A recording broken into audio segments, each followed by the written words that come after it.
Imagina una semilla tan poderosa que desafía la lógica biológica.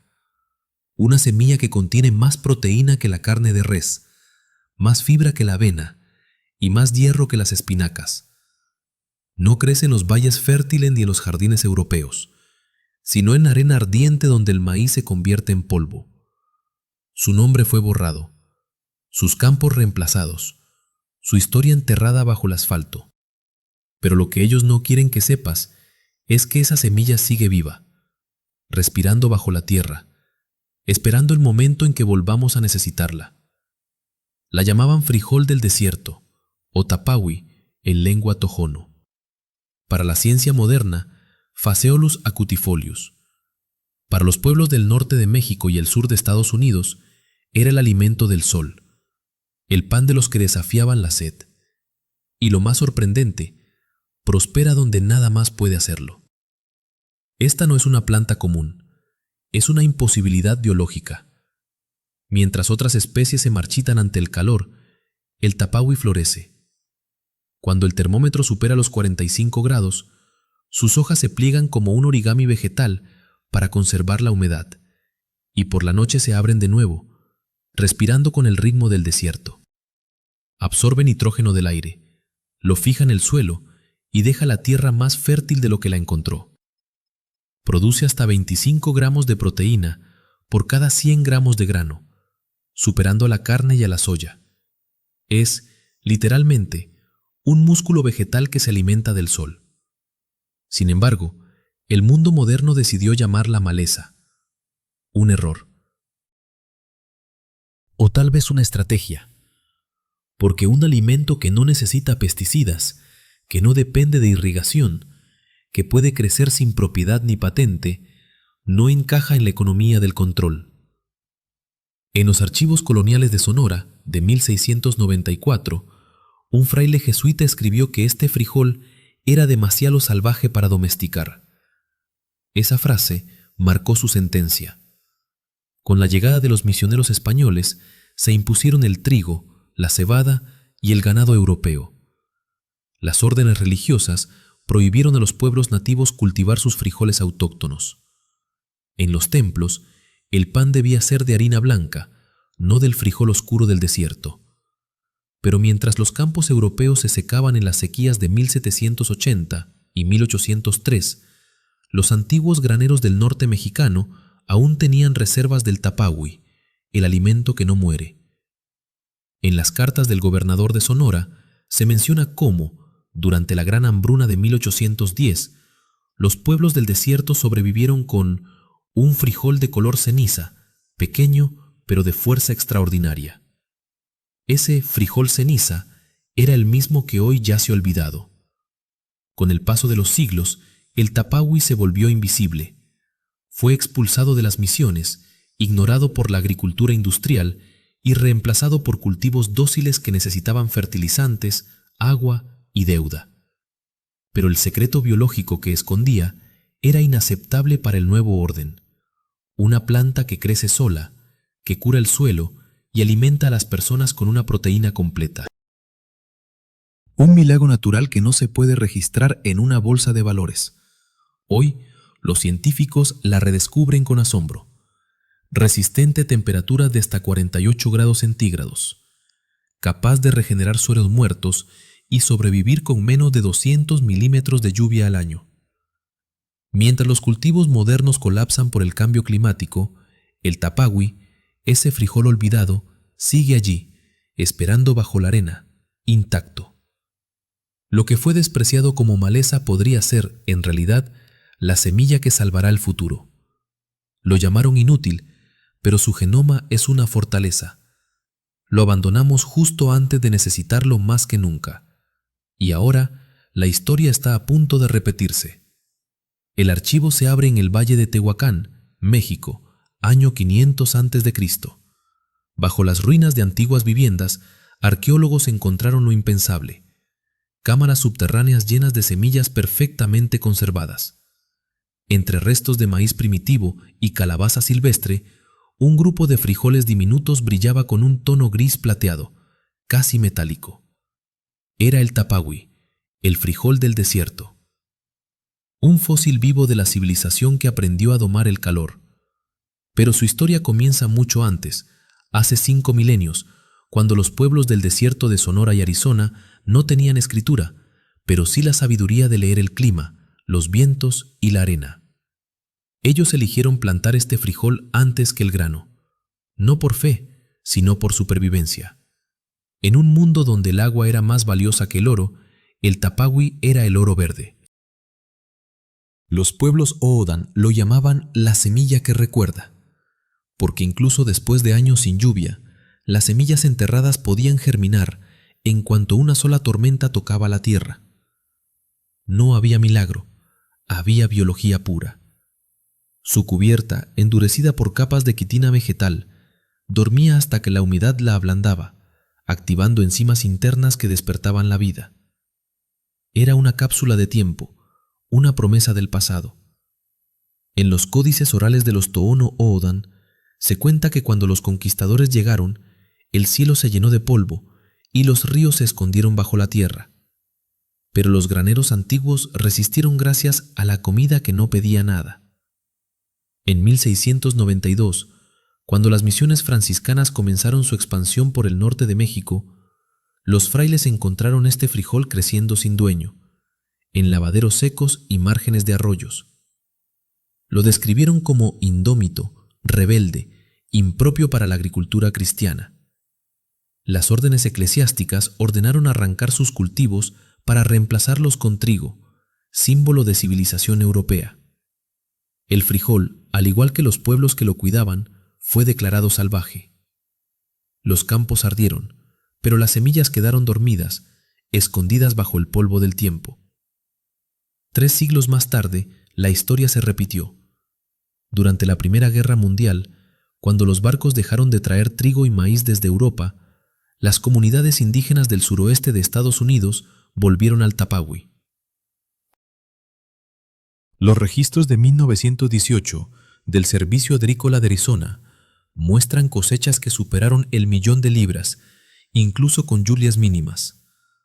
Fue la semilla que alimentó a los pueblos cuando el mundo se paralizó por la guerra y la gripe. En los años 30, durante el Dust Bowl, cuando el suelo se convirtió en polvo y miles de familias migraron buscando alimento, las comunidades que conservaron sus semillas de tapagüi sobrevivieron. Mientras los cultivos de trigo morían, los frijoles del desierto seguían brotando con apenas una lluvia.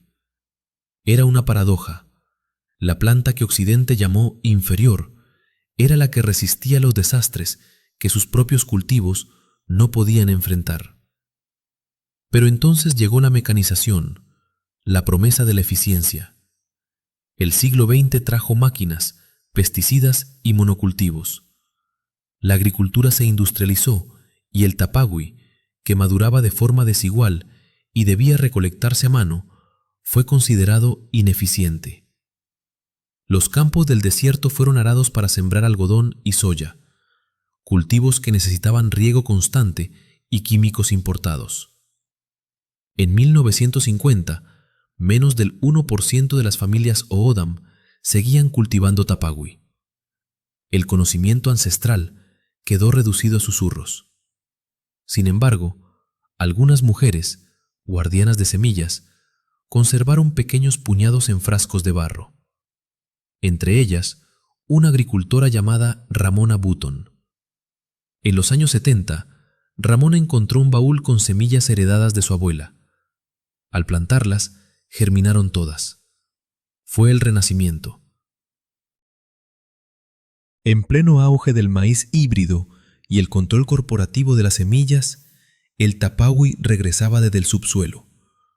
Los científicos de la Universidad de Arizona no podían creerlo.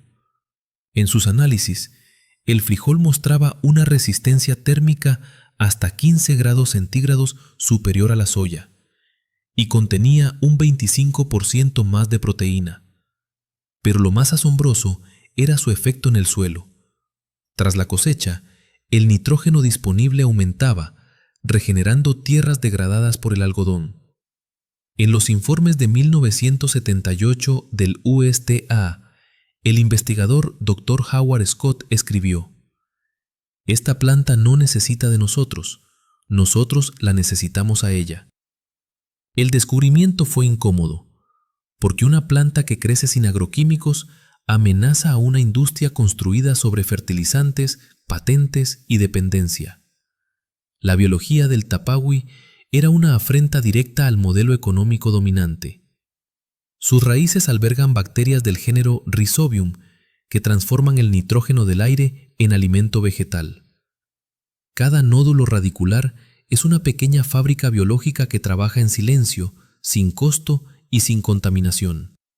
Además, su alto contenido en fibra soluble regula el azúcar en sangre y su perfil de aminoácidos es tan completo que rivaliza con la carne. Contiene lisina, leucina y arginina en proporciones que fortalecen el sistema inmunológico y equilibran el colesterol. En pruebas comparativas, 100 gramos de Tapawi ofrecen más antioxidantes que un puñado de arándanos. Pero la paradoja se mantuvo. Cuanto más perfecta se mostraba la planta, más silenciosamente se la ignoraba. Las corporaciones agrícolas no podían controlarla. No había patente que vender, ni fertilizante que promover. Era el alimento más libre de la tierra. Así comenzó su segunda desaparición, no por fuego ni espada, sino por omisión. Las universidades la relegaron a los márgenes de la investigación, etiquetándola como cultivo marginal. Pero en los pueblos del desierto, las abuelas seguían sembrando, recordando los consejos antiguos.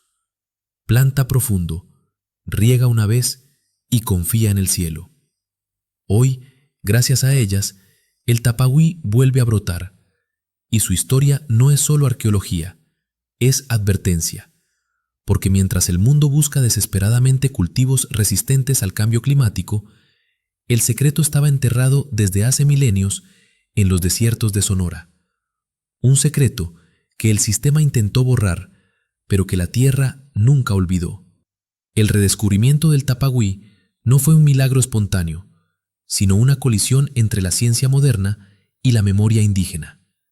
En 1982, un grupo de investigadores de la Universidad de Tucson comparó el frijol tepari con las variedades comerciales de soya y frijol pinto. Los resultados fueron tan desconcertantes que durante años no se publicaron. El Tapawi producía 24 gramos de proteína por cada 100 de grano seco, mientras que la soya apenas alcanzaba 20 y el frijol pinto 18.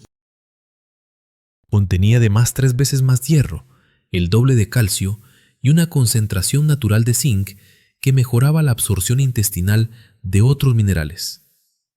Pero lo verdaderamente imposible era su capacidad metabólica. Podía fotosintetizar en condiciones de luz y temperatura que destruirían a la mayoría de los cultivos.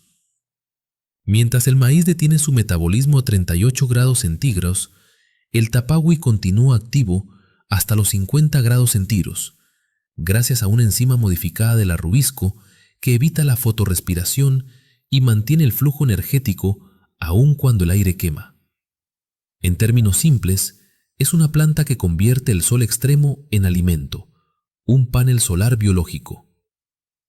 Y no solo produce proteína, su composición de lípidos incluye ácidos grasos omega 3 y omega 7 en proporciones raras en legumbres, capaces de reducir la inflamación sistémica y mejorar la elasticidad celular.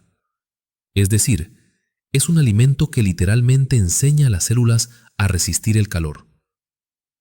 Los análisis bioquímicos revelaron algo aún más inquietante para la industria. El Tapawi contiene inhibidores naturales de proteasas, moléculas que detienen el crecimiento de ciertas células cancerígenas al bloquear enzimas digestivas que los tumores usan para invadir tejidos. En laboratorio, los extractos acuosos del frijol redujeron la proliferación de líneas celulares de colon y páncreas en un 60% sin efectos secundarios.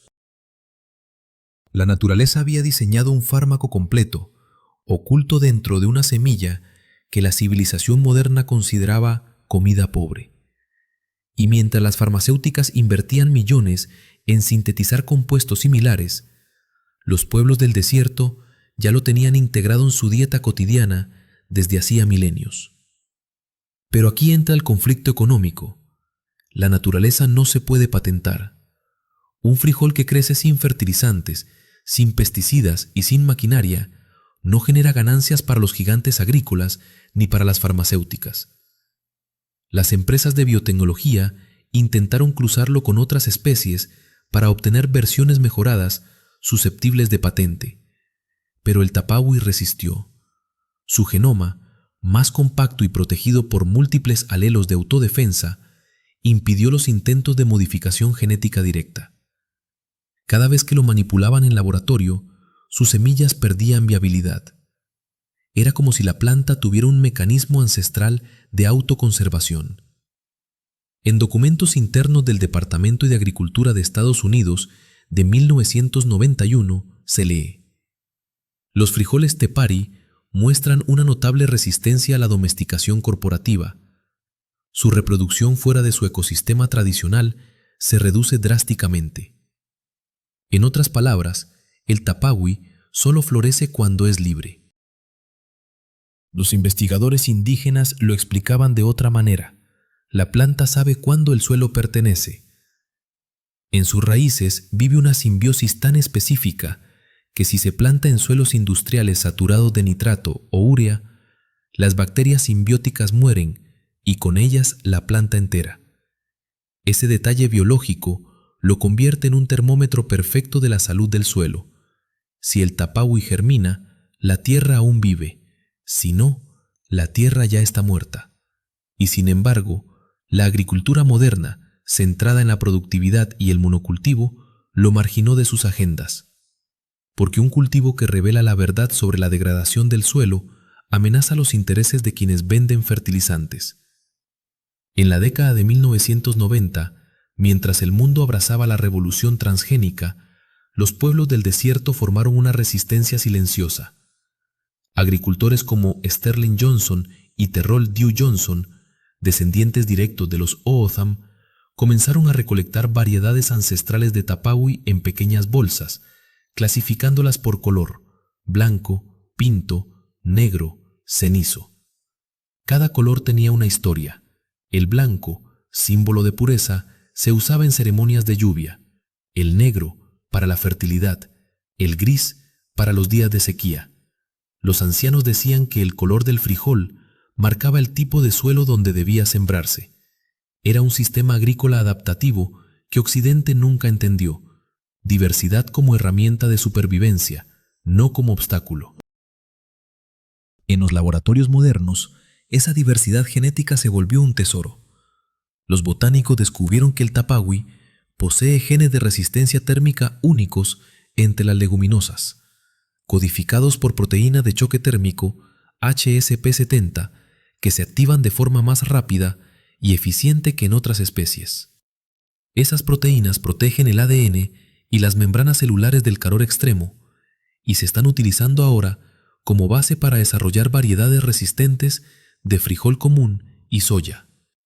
Lo que la ciencia considera innovación, las comunidades indígenas lo habían cultivado durante milenios.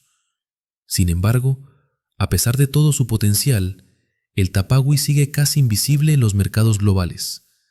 No aparece en los supermercados, no figura en los catálogos de superfoods. ¿Por qué? Porque su producción no puede industrializarse fácilmente. Cada planta tiene un ciclo diferente. Las vainas maduran de forma irregular y deben cosecharse a mano para evitar que se abran y liberen las semillas. No existe una máquina que pueda hacerlo sin destruir los granos. El sistema agroindustrial, construido sobre la uniformidad y la velocidad, no puede permitir un alimento que exija paciencia y manos humanas.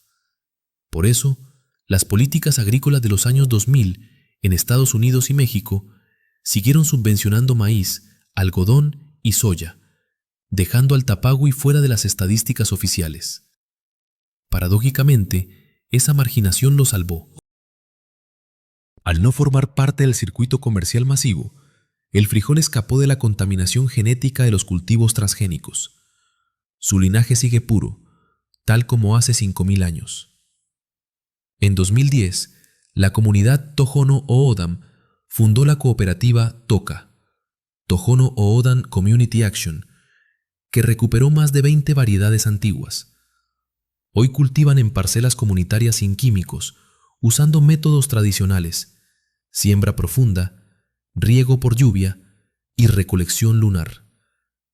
Los jóvenes aprenden a reconocer las semillas por su textura, a remojarlas y cocinarlas lentamente. En las escuelas, los nutricionistas las han reintroducido en los menús como alternativa al arroz y al pan procesado.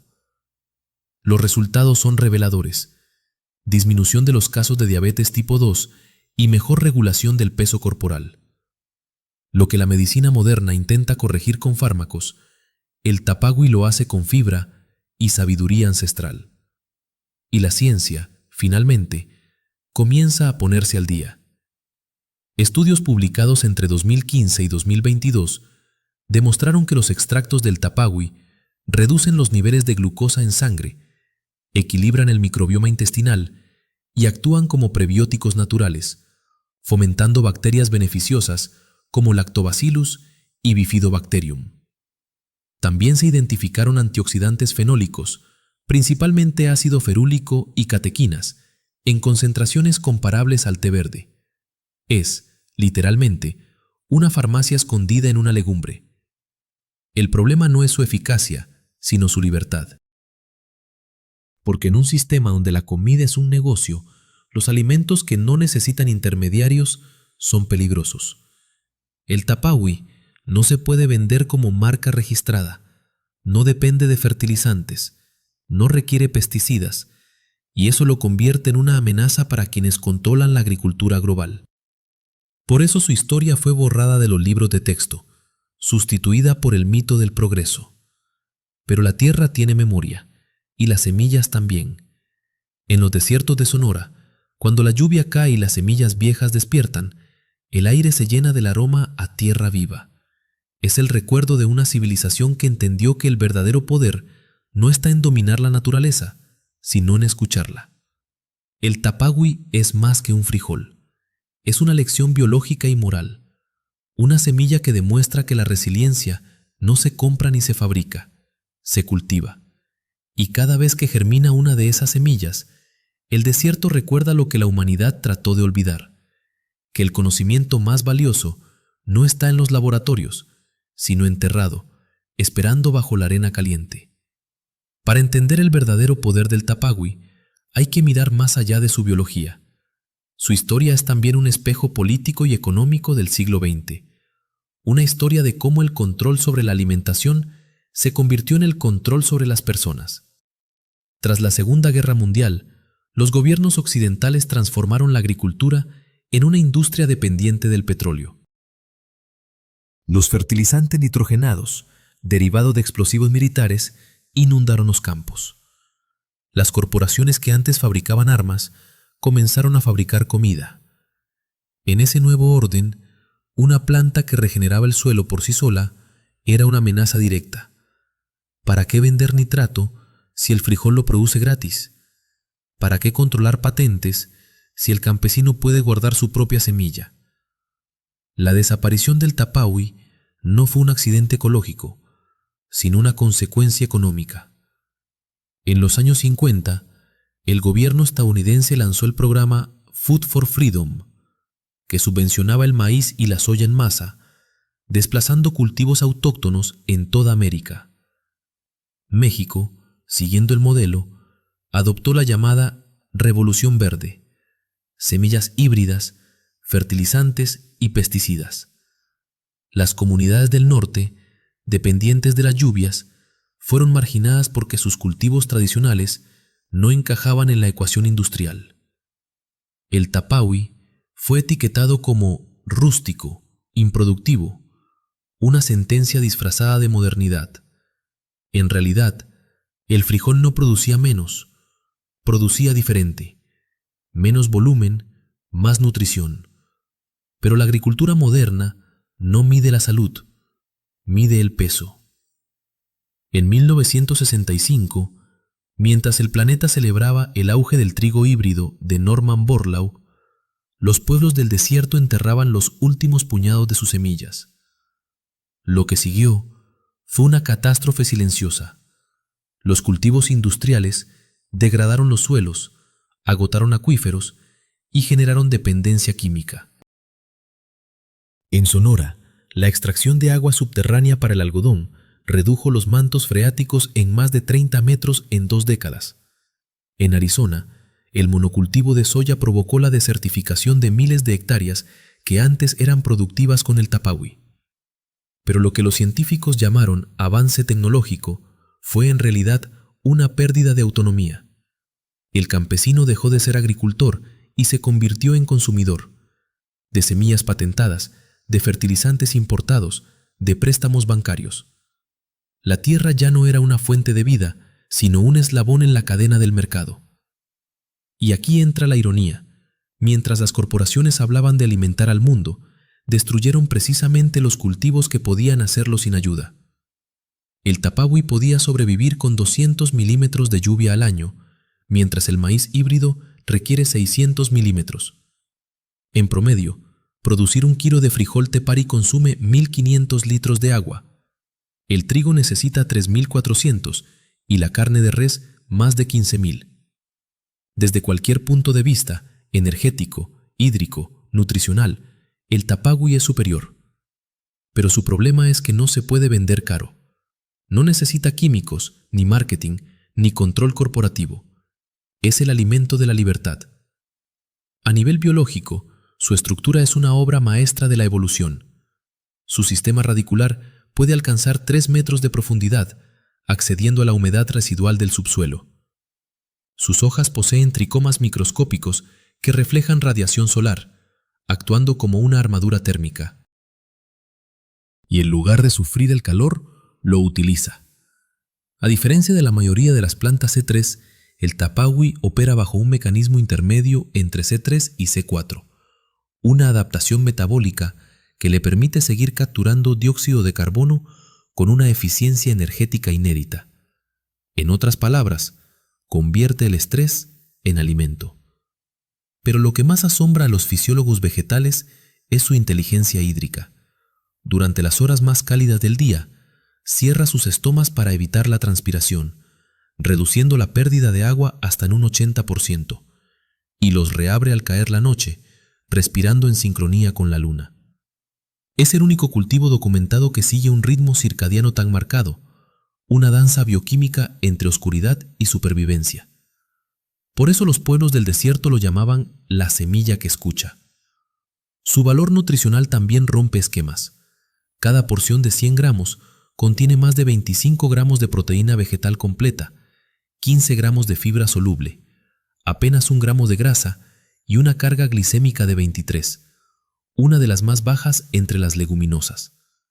Además, aporta 6 miligramos de hierro, 180 miligramos de magnesio, 12 gramos de almidones resistentes y 380 microgramos de ácido fólico. En comparación, el arroz blanco no aporta ni una décima parte de esos nutrientes, y la carne de res carece de fibra y antioxidantes. Incluso en términos de aminoácidos, el tapawi ofrece un equilibrio natural entre lisina y metionina, lo que lo convierte en una proteína completa sin necesidad de combinarlo con cereales. Los estudios modernos también revelaron su impacto en la salud metabólica. Investigaciones de la Universidad de Sonora 2019 demostraron que su consumo regular reduce la glucosa postprandial en un 35% y mejora la sensibilidad a la insulina. Otro estudio en Arizona, 2020, observó que el tapawi estimula la microbiota intestinal beneficiosa, especialmente las cepas productoras de butirato, un ácido graso que protege el colon y previene enfermedades inflamatorias. En comunidades que reintrodujeron el frijol en su dieta, la incidencia de diabetes tipo 2 cayó de un 29% a un 14% en apenas una década. ¿Y qué hace la industria ante estos datos? Silencio, porque aceptar la superioridad del tapawi implicaría reconocer que la narrativa del progreso agrícola fue un espejismo. La verdadera innovación no está en el laboratorio, sino en el rescate de lo que el laboratorio ignoró. Las grandes corporaciones alimentarias se benefician de la escasez y la dependencia. Un cultivo autosuficiente que crece sin insumos y cura el suelo, pone en riesgo toda su estructura económica. Así nació el mito del frijol inútil, campañas silenciosas, artículos académicos tibios, exclusión de los subsidios, todo parte del mismo mecanismo de borrado cultural. El mensaje era claro: si no genera dinero, no tiene valor. Pero la tierra tiene otra opinión. En los últimos años, los científicos del CIAT, Centro Internacional de Agricultura Tropical, y de la FAO han empezado a incluir el tapawi en sus programas de seguridad alimentaria. Lo llaman el cultivo del futuro para los trópicos áridos. Sus híbridos con el frijol común muestran resistencia al calor y sequía sin perder productividad. En otras palabras, el futuro de la alimentación global podría depender de una semilla que Occidente despreció. Mientras tanto, los pueblos originarios siguen siendo sus guardianes. En las cooperativas de Tohono O'odham y en las comunidades yaquis se enseña a los niños a reconocer el tapawi por sus hojas triangulares y sus flores blancas en espiral. Las abuelas lo cocinan con chile verde y calabaza, o lo molen para hacer harina rica en proteínas que se usa en panes planos y tortillas. En algunos pueblos se fermenta para producir una bebida ancestral parecida al pulque, pero más ligera y con alto contenido de probióticos naturales. Incluso su harina se utiliza como suplemento deportivo por su alto nivel de aminoácidos de cadena ramificada, los mismos que las industrias venden a precios exorbitantes bajo nombres de laboratorio. El tapawi no es solo alimento, es tecnología viva. Y lo más irónico es que su conocimiento estaba disponible antes de la invención del tractor. Lo que las universidades ahora redescubren como bioingeniería natural ya era parte de la agricultura indígena, la llamada biotecnología ancestral. En un mundo donde la crisis climática amenaza con reducir los rendimientos agrícolas hasta en un 30% para 2050, el tapawi emerge no como una curiosidad, sino como una advertencia. Mientras seguimos apostando por monocultivos dependientes del petróleo, la solución, literalmente, brota en el desierto sin pedir nada. Y es aquí donde la historia se vuelve profética. La semilla que fue desterrada por ineficiente puede ser la que nos salve del colapso alimentario. Pero para eso, primero hay que escuchar a quienes nunca olvidaron cómo cultivarla. Porque el tapawi no se domestica con dinero ni maquinaria, se domestica con respeto. Y esa es una lección que ni los laboratorios ni las corporaciones han aprendido todavía. Hoy, mientras los mapas del clima se tiñen de rojo y los informes de la FAO advierten que el calor extremo podría reducir en 1/3 los rendimientos agrícolas antes de 2050, el tapawi, ese frijol humilde y casi olvidado, emerge como un protagonista inesperado. En los laboratorios de la Universidad de Sonora, en los campos experimentales de la Universidad de Arizona y en los huertos de los pueblos O'odham, se está escribiendo una nueva página en la historia agrícola del continente. Y lo más sorprendente es que no se trata de un descubrimiento nuevo, sino de un regreso, una reconciliación entre ciencia moderna y sabiduría ancestral. El tapawi está siendo estudiado como un modelo de bioingeniería natural. Su genoma contiene más de 20 genes asociados con la tolerancia al calor y la sequía, entre ellos los relacionados con la producción de osmoprotectores, pequeñas moléculas que estabilizan las proteínas celulares bajo estrés térmico, y con la acumulación de azúcares no reductores, que actúan como escudos moleculares. Esta capacidad de autorregulación le permite mantener su metabolismo activo cuando otras plantas literalmente colapsan por desnaturalización de proteínas. En términos más sencillos, mientras el maíz se derrite, el tapawi se fortalece. Los estudios recientes sobre su fisiología han demostrado que puede mantener una fotosíntesis eficiente incluso cuando la temperatura del aire supera los 48 grados centígrados y en suelo alcanza los 60 grados centígrados. Es sin duda una anomalía biológica que desafía la lógica agrícola convencional. Pero su relevancia no es solo científica, es cultural, ética y ecológica. En las comunidades indígenas, El tapagüi simboliza resistencia y reciprocidad. Los ancianos lo describen como un contrato con la tierra. Si cuidas el suelo, la planta te alimenta. Si lo explotas, ella desaparece. Por eso, cada siembra tradicional comienza con una ceremonia. Las semillas se lavan con infusión de epazote, se cantan oraciones y se depositan en la tierra con la mano derecha. No se siembran en hileras perfectas, sino en espiral, siguiendo la geometría de los vientos. Este patrón ancestral no es superstición, sino una estrategia ecológica. Las espirales reducen la erosión y conservan la humedad alrededor de las raíces. Los ingenieros agrónomos de hoy lo llaman siembra fractal, pero los pueblos originarios ya la practicaban hace siglos. En la práctica moderna, el tapagüi está demostrando ser un aliado poderoso contra la desertificación. Sus raíces profundas no solo fijan nitrógeno, sino que también aumentan la infiltración de agua en el suelo. En regiones áridas, donde los aguaceros suelen escurrir sin penetrar la tierra, los cultivos de tapagüi mejoran la capacidad de retención de humedad hasta en un 35%. Los agricultores que lo combinan con árboles de mezquite o nopal crean microecosistemas que funcionan como refugios de biodiversidad. En estos oasis agrícolas reaparecen insectos polinizadores, aves y microorganismos del suelo que habían desaparecido por el uso de agroquímicos. Así, el tapagüi no solo alimenta, restaura. Desde el punto de vista de la nutrición moderna, su potencial sigue siendo asombroso. En una dieta promedio, sustituir la carne roja por tapagüi 3 veces por semana puede reducir hasta un 40% el riesgo de enfermedades cardiovasculares y mejorar los marcadores de inflamación crónica. Sus proteínas vegetales son ricas en aminoácidos esenciales que ayudan a regenerar tejido muscular y fortalecer el sistema inmunitario. Además, su fibra soluble se convierte en butirato en el intestino, un compuesto clave para la salud cerebral.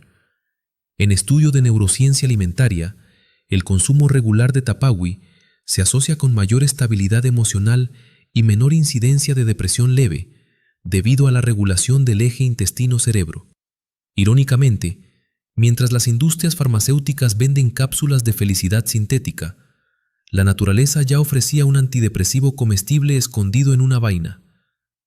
Pero aún hay más. Su capacidad de almacenamiento lo convierte en un recurso estratégico para la seguridad alimentaria. A diferencia de otras legumbres, el tapagüi puede conservar su valor nutricional por más de 8 años si se guarda en condiciones secas y frescas, sin necesidad de aditivos ni refrigeración. En comunidades sin acceso constante a electricidad, esto significa soberanía alimentaria real. Una sola cosecha puede alimentar a una familia durante años. Y, lo más importante, las semillas guardadas mantienen su poder germinativo durante décadas, algo que los híbridos modernos no pueden igualar. Es literalmente una tecnología de supervivencia biológica diseñada por la evolución. En 2019, el Centro Internacional de Agricultura Tropical en Colombia inició un programa experimental cruzando el tapagüi con el frijol común, Phaseolus vulgaris, para transferir sus genes de resistencia térmica a otras variedades. Los resultados fueron impresionantes. Híbridos capaces de producir bajo temperaturas extremas con un 30% menos de agua. Sin embargo, los científicos reconocen que el secreto no está solo en los genes, sino en la ecología cultural que los acompaña. Sin las prácticas tradicionales de siembra, sin los ritmos de la luna, sin la diversidad de colores y suelos, la planta pierde parte de su vitalidad. El conocimiento científico occidental apenas comienza a comprender lo que los pueblos originarios ya sabían, que el ecosistema no es un laboratorio, es una comunidad viva. Mientras tanto, los movimientos de agroecología y permacultura están reintroduciendo el tapagüi en regiones áridas de Chile, Perú, España y el norte de África. En Almería, agricultores experimentales lo cultivan en invernaderos sin riego artificial, aprovechando la condensación del aire nocturno. En el desierto de Atacama, investigadores chilenos reportaron en 2023 que las semillas germinan con apenas 10 milímetros de agua inicial. Incluso en zonas desoladas, el tapagüi demuestra su naturaleza indestructible. Lo llaman el frijol del fin del mundo. Sin embargo, su resurrección no está exenta de resistencia. Las corporaciones agroalimentarias intentan capturar su imagen bajo nuevas etiquetas: Super Bean, Protein Desert Crop, intento de apropiarse del conocimiento indígena sin reconocer su origen. Pero las comunidades que han custodiado estas semillas durante milenios están respondiendo. En 2024, el Consejo de Agricultores del Desierto, Desert Seed Council, logró registrar legalmente el tapagüi como patrimonio biocultural del pueblo Tohono O'odham, impidiendo su explotación comercial sin consentimiento. Es un paso histórico. Por primera vez, una semilla ancestral obtiene protección contra la biopiratería corporativa. Y mientras la economía sigue buscando el próximo superalimento rentable, el tapagüi continúa creciendo en silencio. En cada parcela donde brota, enseña una lección que ninguna patente puede replicar. La abundancia no depende del control, sino del equilibrio. Lo que el sistema llama ineficiente es, en realidad, sostenible. Lo que llaman arcaico es resiliente. La sabiduría enterrada en esa semilla es una advertencia y una promesa. Podemos sobrevivir al calor, pero solo si recordamos cómo vivir con la tierra, no contra ella. Por eso, este no es solo un rescate agrícola, sino espiritual. Cada semilla que germina es una memoria que despierta.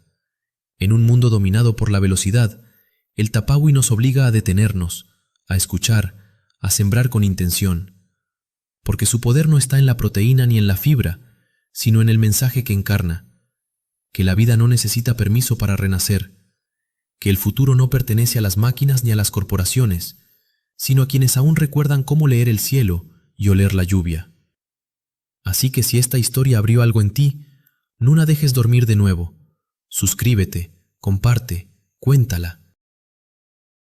Porque los conocimientos sobreviven solo cuando se transmiten, y mientras el mundo busca desesperadamente soluciones artificiales al colapso climático, el frijol del desierto, el tapagüi, la semilla que escucha, la proteína que no se rinde, sigue allí, bajo nuestros pies, esperando que tengamos el valor de volver a sembrarlo.